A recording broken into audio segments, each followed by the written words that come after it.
अपने सबके मिथिला संस्कार पर स्वागत करे छी। मकर संक्रांति कहिया अइ? 15 तारीख के मकर संक्रांति अइ। 15 जनवरी के मकर संक्रांति अइ। सोम के दिन पड़ैया।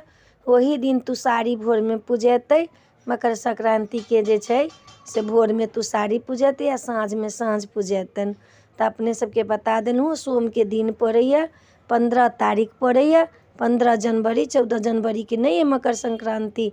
15 तारीख के 15 तारीख के डूब लगाबऽ के, दान पुण्य करऽ के, साँझ पाबनि के ओइसे एक दिन पहले गौर बनतनि आ तकर बाद में ओइ दिन साँझ पाबनि जे उठेथिन तिनको आ जे निस्तारथिन तिनको सबके ओही दिन छनि सोमे के। आ सोमे के जे की कहथिन साँझ में पूजथिन आ रवि के जे छै से गौर बनतै।